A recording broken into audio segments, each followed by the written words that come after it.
April 15th, 2021. That's the night everything changed. My baby, my son Eddie.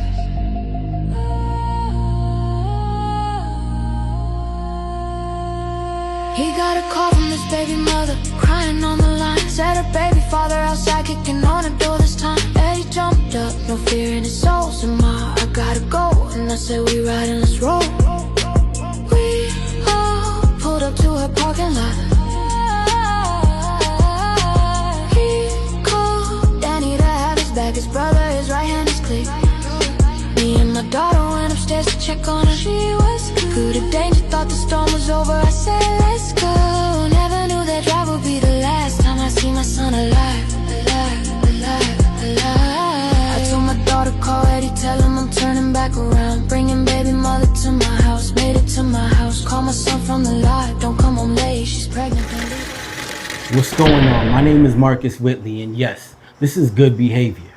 Now, this is another work release episode where I travel outside of the studio and get to interview different guests. Now, today's episode, I have a guest with me who is a victim of gun violence. So would you like to introduce yourself and let the viewers know a little bit about you? Hi, my name is Beverly. I'm a victim of gun violence.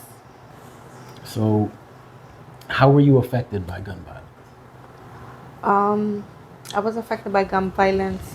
My brother was taken from us a few years ago. Okay, so I'm sorry to hear that first off. Thank you. So how different has your life been since he's been gone? It's been a challenge. Every day is hard to cope with. Even in the smallest moments. It's been a few years now, but I guess grief comes in different times. So, how long has it been since he's been gone? It'll be April 15th is 5 years. 5. It's been on 5 years now. Now, is it just as hard as when he left, or do you find that the days getting any easier to get by? I wouldn't say easier. I would say that you just learn how to cope with it, because it never gets easy. It's a constant. I feel like every day is a constant reminder, and it doesn't feel like it's been years. It always feels like it just happened yesterday. Okay. So, is there any things that you do that help you be able to cope with getting through the days and remembering them? Well, I kind of just try to keep busy or try to remember the good times. And, before he passed, he was having a son. So he kind of lives through his son at the moment. So. Oh, okay. So how old was his son when he had passed? He wasn't born yet, so he never got to meet his son. He was born 2 months after. Oh, wow. Yeah. So now his son is Carrying 5. Yep, he's almost 5, and he lives through him. Okay. Now, was he someone that was in the streets? No. My brother was not in the streets. He wasn't gang member or none of that stuff. He didn't drink or he didn't go out. Okay, so how did he get involved in something like this? I guess he trusted the wrong person. He felt like he thought he had a brother. Yeah. That's the scariest thing. It's the ones you trust the most. Yeah. He wasn't just a friend to my brother. He was actually his brother. He was family, really. They grew up together, right hand. really considered, my brother considered him his brother, his right hand man, and they were always together since elementary school. Wow. Now, did they catch him? Yes, they caught Okay. they caught him. So, with all that happened, do you feel like after they caught him, do you feel like justice was served? No, So, I that, don't think I will ever feel like justice was served because I would never get to see my brother. I would never get to talk to my brother. I would never get to, he would never see his son or be a part of his son's life. So I don't feel like we ever got justice. yeah, I mean that's a tough thing because no matter what Right. they do to this person, it's never gonna bring your brother back. So, Right. He could still he could still talk to his family. Could still he still has a life inside of prison. He's still breathing and you know. mm. But my brother is not breathing. He's not here. Now, let's forget about him. Let's go back Right. to your brother. What was he like while he was here? My brother, he was fun. He loved to he loved fighting, UFC, boxing. He was into that physical stuff. Okay. Um, he was a protector. He's always protected his sisters because he's one of 5 sisters. He's the only boy. Wow. He loved the kids, his nephews. He was always full of energy and fun, and he took care of us. He loved the kids. Like he was always playing around with the kids, and he would always come by. He always made sure that we were okay, or you know. He was kind of like the male figure for the girls, for his sisters. Okay. Was he older or was he younger than you guys? I'm the oldest out of my mom's kids, so there's 3 of us out of my mom's, Mhm.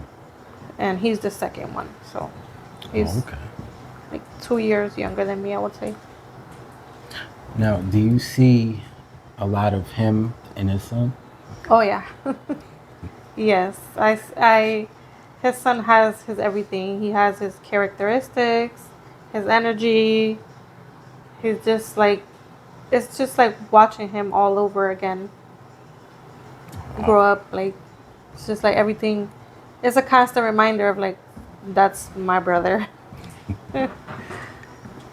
Now, do you see like how it affects him?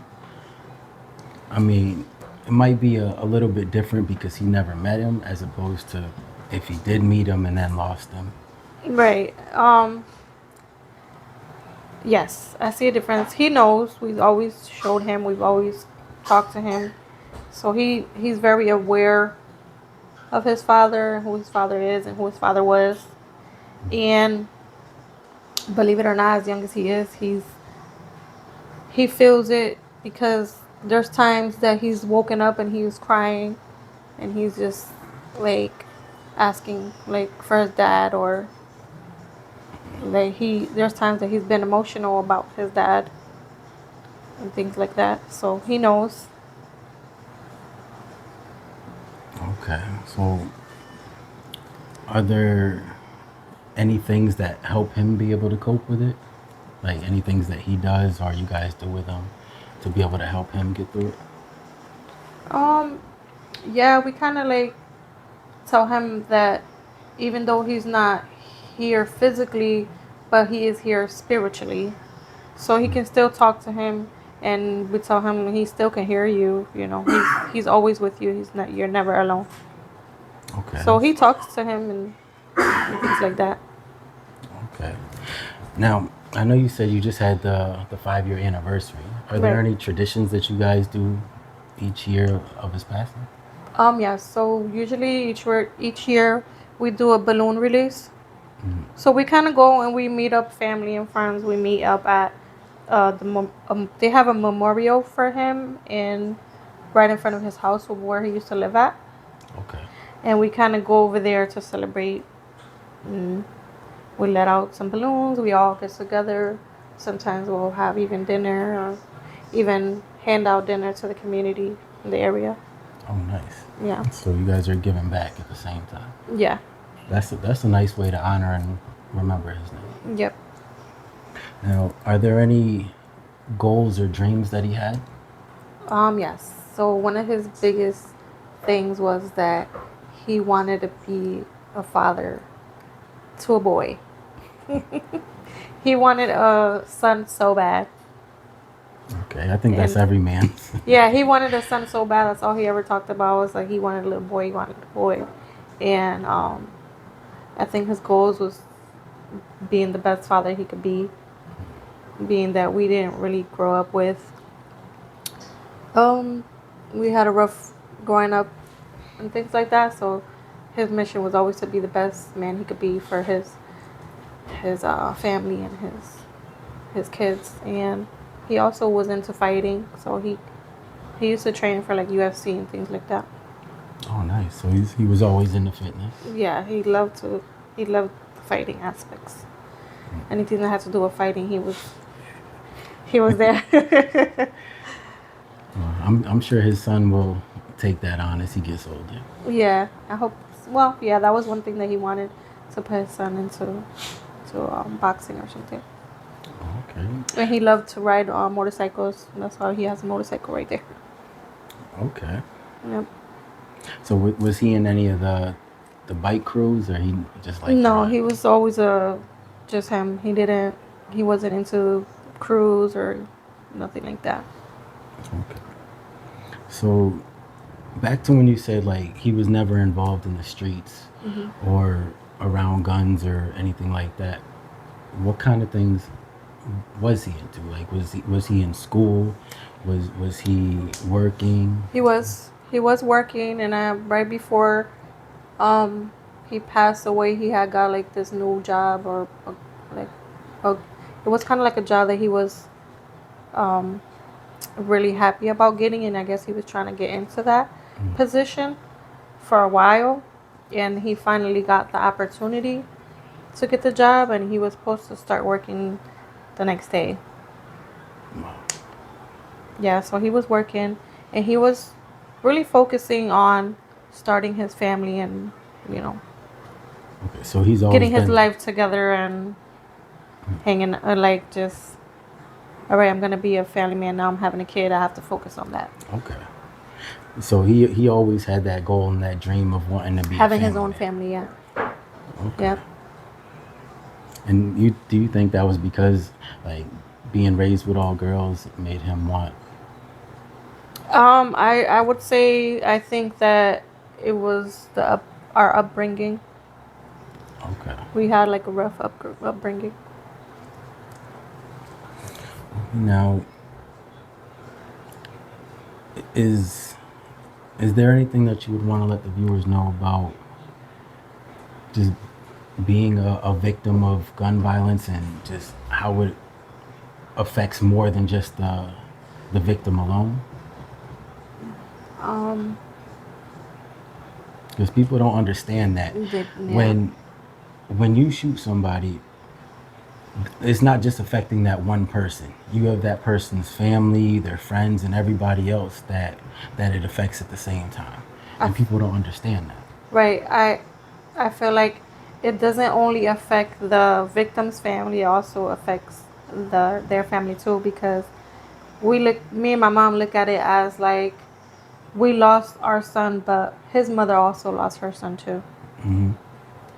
So it kind of affects everybody around you. It's not just you or the victim's family. It really affects everybody in the whole environment and in the community. And I feel like we have to do better We definitely do. to help the community and help like pushing gun violence issues and things like that to make it better for even the younger generation that's coming up. Okay. Now, is there anything else that you'd like the viewers to know about before we go? No, just put the guns down.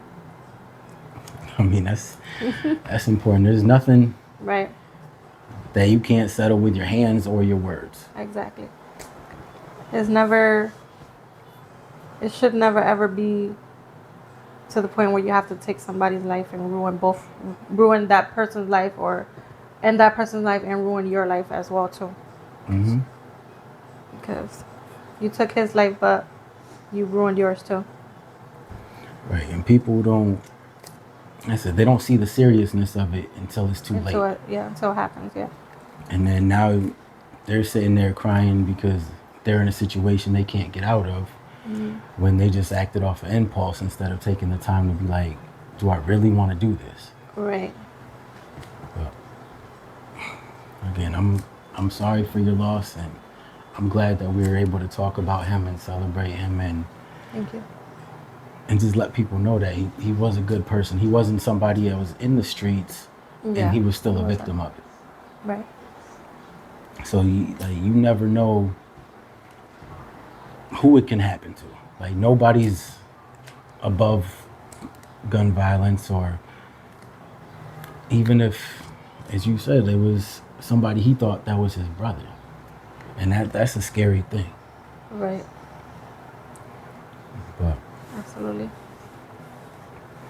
anyways, I would like to thank you for coming on and doing this interview with me and being able to shed light on gun violence and share the memory of your brother, and hopefully make other people aware that guns aren't the way to go.